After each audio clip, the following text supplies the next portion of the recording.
Hello guys, അങ്ങനെ P R ഇല്ലാത്തവരും P R ഉള്ളവരും തമ്മിലുള്ള ഫൈറ്റ് പോലെ തന്നെ ബിഗ് ബോസ് ഹൗസിനുള്ളിൽ ഈ ആഴ്ചത്തെ എവിക്ഷൻ നോമിനേഷൻ ലിസ്റ്റ് വന്നിരിക്കുകയാണ്.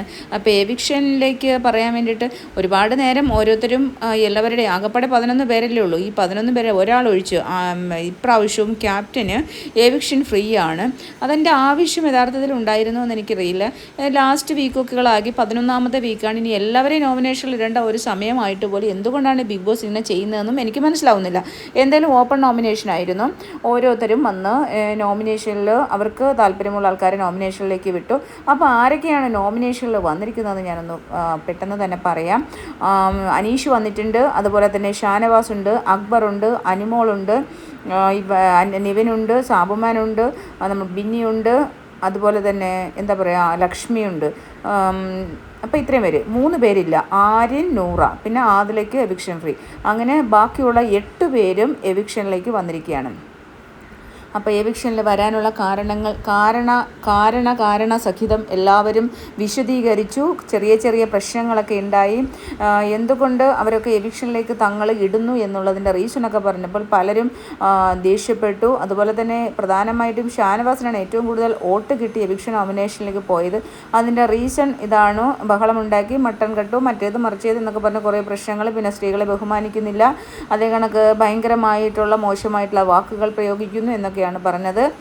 അതിന് ശേഷം ബിന്നിയുടെ കാര്യം നമുക്കറിയാം. പ്രാഥമിക ആവശ്യങ്ങൾ നിരാകരിച്ചു. ഒരു ഡോക്ടർ എന്നുള്ള ലേബൽ ഓർക്കാതെ, ഒരു ഡോക്ടർ എന്നുള്ള കാര്യം ചിന്തിക്കാതെ വളരെ മോശമായിട്ടുള്ള കാര്യങ്ങൾ പ്രവർത്തിച്ചു. അതുപോലെ തന്നെ നീ പിന്നെ ഒന്നിൽ ആണായിട്ടോ ഒന്നിൽ പെണ്ണായിട്ടോ നീ ജീവിക്കണം, രണ്ടും കെട്ട രീതിയിൽ ജീവിക്കരുത് എന്ന രീതിയിൽ ഷാനവാസ് പറഞ്ഞു എന്ന് ബിന്നി പറഞ്ഞു. അങ്ങനെ അങ്ങോട്ടും ഇങ്ങോട്ടും അങ്ങനെ കുറച്ച് നേരം ഫൈറ്റ് ഉണ്ടായിരുന്നു. പിന്നെ അനീഷിനെ 4 വട്ടം കണ്ട് അനീഷിനുണ്ട് 3 വോട്ട്. അപ്പോൾ അനീഷിനെയും നോമിനേറ്റ് ചെയ്ത് 3 വോട്ടാന്ന് തോന്നുന്നു. അപ്പോൾ അനീഷിനെ നോമിനേറ്റ് ചെയ്തത് അനീഷ് ഹ്യൂമാനിറ്റി മെഡിസിൻ കൊടുത്ത് ഇപ്പോൾ 60-70 ദിവസം മെഡിസിൻ കൊടുത്ത ഒരാളാണ്. ഈ 60 ദിവസവും മെഡിസിൻ വാങ്ങിച്ചിട്ട് അത് ഹ്യൂമാനിറ്റിക്ക് വേണ്ടി എന്തോ പറഞ്ഞാൽ അത് കരുവാക്കുകയാണ്, ഷാനവാസിനെ കരുവാക്കുകയെന്നാണ് ഷാനവാസ് പറയുന്നത്. അപ്പോൾ അനീഷ് പറഞ്ഞതെന്ന് പറഞ്ഞാൽ ഇത്രയും നാൾ ഞാനല്ലേ നിങ്ങൾക്ക് എടുത്തുകൊണ്ട് തന്നെ, അപ്പോൾ അതിന് മെഡിസിൻ ആയാലും അതുപോലെ തന്നെ ബാറ്ററി ആയാലും എടുത്തുകൊണ്ട് തന്നിട്ടില്ലേ എന്ന് ചോദിച്ചു. അപ്പോൾ ഫാമിലി വന്നു പോയതിന് ശേഷം ഞാൻ എടുത്തുകൊണ്ട് തരരുത് എന്ന് പറയുന്നത് എന്തുദ്ദേശത്തിലാണ് എന്നുള്ള രീതിയിലാണ് മനീഷ് 2-3 ദിവസം മുമ്പ് സംസാരിച്ചു. അപ്പോൾ അതിനെ ചുറ്റിപ്പറ്റി അതിനെ പിടിച്ചുകൊണ്ടാണ് അവൻ പിന്നെ എന്താ പറയുക മെഡിസിൻ കാർഡ് കളിക്കുകയാണ്. അങ്ങനെയൊക്കെയുള്ള രീതിയിൽ സംസാരിച്ചിട്ടാണ് അനീഷിനെ മിക്കവാറും എല്ലാവരും ചെയ്തവരെല്ലാം എവിക്ഷൻ നോമിനേഷനിലേക്ക് എത്തിച്ചത്. അപ്പോൾ ഇവിടെ എന്തായാലും ഈ ആഴ്ച ഇനി എവിക്ഷൻ ഉണ്ടാകുമെന്ന് പോലും എനിക്ക് സംശയമാണ്. കാരണം 11ാമത്തെ വീക്കാണ്, 11 പേരെയുള്ള അവിടെ ചിലപ്പോൾ ഒരു നോമിനേഷൻ ഉണ്ടാവാനുള്ള സാധ്യതയുണ്ട്. 12ാമത്തെ വീക്കിലേക്ക് 10 പേരായിരിക്കും മേ ബി. അപ്പോൾ സാബുമാന്, നെവിന്, അതുപോലെ തന്നെ ലക്ഷ്മിയും വന്നിട്ടുണ്ട്. ഇപ്പം നമ്മൾ പ്രവചിക്കുന്ന ആൾക്കാരൊന്നും അധികം വരുന്നില്ല. കാരണം എന്ന് പറഞ്ഞാൽ ഇതൊരു ഫെയർ ആയിട്ടുള്ള ഒരു എവിക്ഷനെ അല്ല നടന്നത്. ജിസേലിൻ്റെയൊക്കെ കാര്യത്തിൽ ഒരിക്കലും അതൊരു ഫെയർ എവിക്ഷൻ അല്ല. പിന്നെ എനിക്ക് തോന്നുന്നു അവരുടെ ഒരു റൂളിനെ വയലേറ്റ് ആയിട്ട് അവരുടെ ഒരു റൂളിന് അല്ലെങ്കിൽ ബിഗ് ബോസ് ഷോ എന്ന ഷോയ്ക്ക് തന്നെ മോശമാകുന്നു അല്ലെങ്കിൽ മോശമാകുമെന്ന് കണ്ടതുകൊണ്ടായിരിക്കാം മേ ബി ജിസേലിനെ പുറത്താക്കിയത്. അല്ലെങ്കിൽ ഉറപ്പായിട്ടും ഈ ആഴ്ച പുറത്ത് പോകേണ്ടത് നെവിൻ ആയിരുന്നു. സാബുമാൻ കുറച്ചും കൂടി വോട്ടുണ്ട്, നെവിൻ ആയിരുന്നു.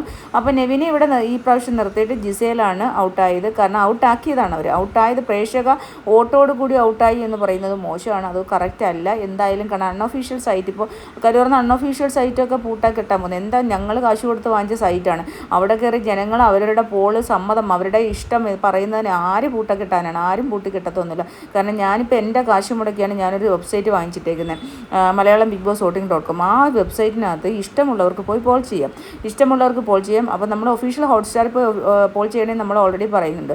അപ്പോൾ അങ്ങനെ പോൾ ചെയ്യുന്ന അൺഒഫീഷ്യലായിട്ടുള്ള കുറേ വോട്ടുകൾ എടുത്തിട്ടാണ് ഓരോരുത്തരും പിന്നെ ഒരു പ്രഡിക്ഷൻ പോലെയാണ് പറയുന്നത്. പ്രഡിക്ഷനാണ്, അല്ലാണ്ട് ഒറിജിനൽ അല്ല. അപ്പോൾ ആ ഒരു പ്രഡിക്ഷൻ ചിലപ്പോൾ കറക്റ്റ് ആവും, ചിലപ്പോൾ കറക്റ്റ് ആവില്ല. എന്നാലും 90% കറക്റ്റ് ആവുന്നുണ്ട്. അത് കറക്റ്റ് ആവണം. അല്ലെങ്കിൽ അതൊരു ഇവരല്ലെങ്കിൽ നമ്മളെ ഒഫീഷ്യലായിട്ടുള്ള വോട്ടിംഗ് നില നമ്മളെ കാണിക്കണം. ഇത് കാണിക്കുന്നില്ലല്ലോ. ഒഫീഷ്യലായിട്ടുള്ള വോട്ടിംഗ് നില നമ്മളെ കാണിച്ചാൽ നമുക്ക് മനസ്സിലാക്കാം ഇതൊരു ഫെയർ ആയിട്ടുള്ള എവിക്ഷൻ ആണെന്ന്. പക്ഷേ അത് കാണിക്കുന്നില്ല. അവർ പറയുന്നത് ഇന്നയാൾ പോയി എന്ന്. അൺഒഫീഷ്യൽ വോട്ടിംഗ് ഒന്നും കറക്റ്റ് അല്ലെന്ന് പറയുന്നു. പിന്നെ എങ്ങനെയാണ് ശരിയാവുക? അപ്പം ബിഗ് ബോസ് ഇതിനകത്ത് ഒരുപാട് കളിക്കുന്നുണ്ട്. ബിഗ് ബോസിന് ഇഷ്ടമുള്ള ആൾക്കാരെ അവിടെ നിർത്തുന്നു, ഇഷ്ടപ്പെടാത്ത ആൾക്കാരെ പുറത്തേക്ക് അയക്കുന്നു. പക്ഷേ യഥാർത്ഥത്തിൽ ചെയ്യേണ്ട ഈ 11 പേരെയും ഈ ലാസ്റ്റുള്ള ഈ 11 പേരെയും 11ാമത്തെ വീക്ക് തൊട്ട് ഫുള്ളി എപ്പോഴും എല്ലാ വീക്കിലും നോമിനേഷനിൽ ഇനിയുള്ള വീക്കിലെല്ലാം ഡയറക്റ്റ് നോമിനേഷനിലേക്ക് ഇടണമെന്നാണ് എൻ്റെ ഒരു അഭിപ്രായം. കാരണം എങ്കിൽ മാത്രമേ ഇവർ സ്ട്രോങ് ആയിട്ടുള്ള ആൾക്കാർ പോകാതിരിക്കും. ഇനിയിപ്പോൾ അടുത്ത ആഴ്ച വരുമ്പം ഷാനവാസും അനുമോളും അനീഷും അതുപോലെ തന്നെ അക്ബറും വന്നു കഴിഞ്ഞാൽ ആര് ഔട്ടാവും? അല്ല, എൻ്റെ ഒരു ചോദ്യമാണ്. ഇപ്പോൾ ഷാനവാസ്, അനുമോള്, അനീഷ്, അക്ബർ ഇവർ 4 ടോപ്പ് 4 വരാനായുള്ള സാധ്യതയുള്ളത്. ടോപ്പ് 5 4 കണ്ടസ്റ്റൻ്റെ പേരാണ് ഞാൻ പറഞ്ഞത്. അനീഷ്, അനുമോള്, ഷാനവാസ് ആൻഡ് അക്ബർ. അപ്പോൾ ഇവർ 4 പേരും കൂടി മാത്രമാണ് അടുത്ത പ്രാവശ്യം നോമിനേഷനിലേക്ക് വരുന്നെങ്കിൽ അക്ബർ ഔട്ടായി അല്ലെങ്കിൽ ഷാനവാസ് ഔട്ടായി ചെയ്താൽ എന്ത് ചെയ്യും? അല്ല അനീഷ് ഔട്ടായി അല്ല അനുമോൾ ഔട്ടായി കഴിഞ്ഞാൽ ഒരു ഏറ്റവും സ്ട്രോങ് ആയിട്ടുള്ള ടോപ്പ് 5 വരേണ്ട ഒരു കണ്ടസ്റ്റൻ്റ് പോവുകയാണ്. അപ്പോൾ അത് പാടില്ല. അതുകൊണ്ട് 11 പേരെയും നോമിനേഷനിലേക്ക് കൊണ്ടുവരണം എന്നുള്ളതാണ് ഞാൻ ആഗ്രഹിക്കുന്നത്. എൻ്റെ ആഗ്രഹമാണ് ഞാൻ പറഞ്ഞത്. അപ്പോൾ ഇനി നമുക്ക് കുറച്ച് നേരം അനുമോളുടെ കാര്യങ്ങൾ പറയാം. അപ്പോൾ അനുമോൾ PR ചെയ്ത് കൊടുത്തു എന്നൊക്കെ പറയാം. അല്ലെങ്കിൽ ഞാൻ ചോദിക്കട്ടെ, ഈ PR എന്ന് പറഞ്ഞാൽ ആർക്കാണ് PR ഇല്ലാത്തത്?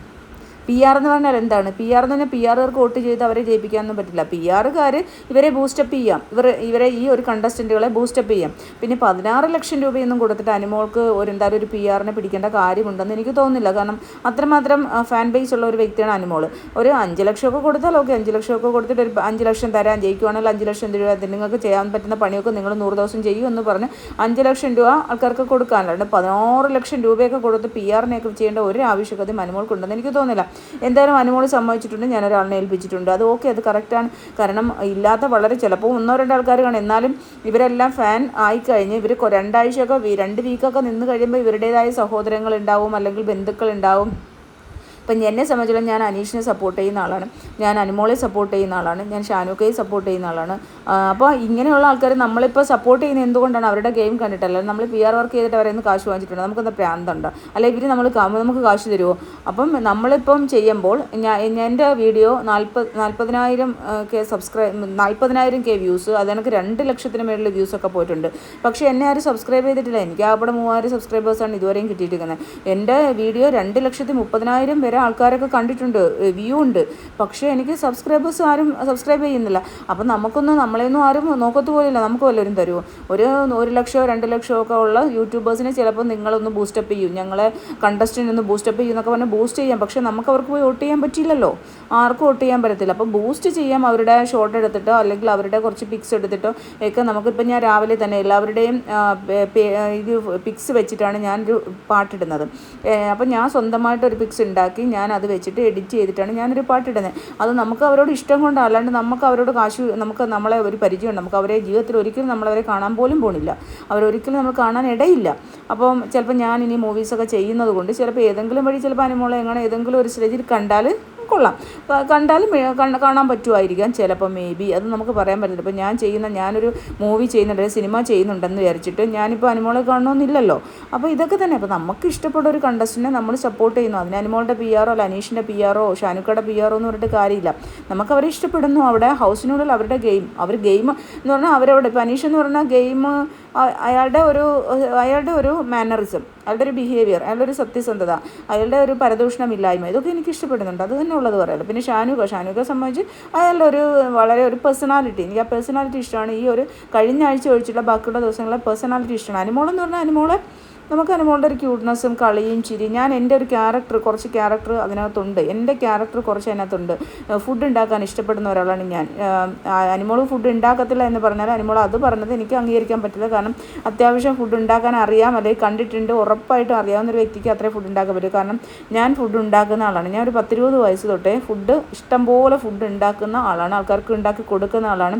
ഒരുപാട് ആൾക്കാർക്ക് ഹെൽപ്പ് ചെയ്ത് പൊതിച്ചോറ് ഞാൻ തന്നെ എൻ്റെ കൈകൊണ്ട് ഉണ്ടാക്കി കൊടുക്കുന്ന ആളാണ്. അപ്പോൾ അതുകൊണ്ട് തന്നെ നമുക്ക് ഞാനുമായിട്ടുള്ളൊരു കമ്പാരിസൺ എനിക്കതാണ് ഇഷ്ടപ്പെട്ടത്. പിന്നെ എനിക്ക് ഈ ഒരു മുതുക്ക് പ്രായമാണെങ്കിൽ എനിക്ക് കുറച്ച് ചൈൽഡിഷ് കൂടുതലാണ്. ഞാൻ കുറച്ച് കുസൃതിയൊക്കെ കാണിക്കുന്നത് വീട്ടിൽ, പുറത്തല്ല. പുറത്ത് നമ്മൾ ഒഫീഷ്യലി ഭയങ്കര സീരിയസ് ആയിട്ടുള്ള ഒരാളാണ് ഞാൻ. പക്ഷേ വീട്ടിൽ നമ്മൾ ഭയങ്കര കുസൃതിയും ചട്ടവും ഓട്ടവും കളിയും ഡാൻസും അങ്ങനെയൊക്കെ ചെയ്യണം, മോണോ ആക്ട്, മിമിക്രി അങ്ങനെയൊക്കെ ചെയ്യുന്ന ഒരാളാണ് ഞാൻ. അപ്പോൾ ആ ഒരു മാനറിസമായിട്ട് എന്നെ വീട്ടിലെല്ലാവരും പറയും അമ്മൂനെ, എന്നെ വീട്ടിൽ വിളിക്കണം അമ്മൂ എന്നാണ്. അപ്പോൾ അമ്മൂനെ പോലെയാണ് അനു എന്നിങ്ങനെ പറയുന്നതുകൊണ്ട് എനിക്കത് അങ്ങനെ ഇഷ്ടപ്പെട്ടതാണ്.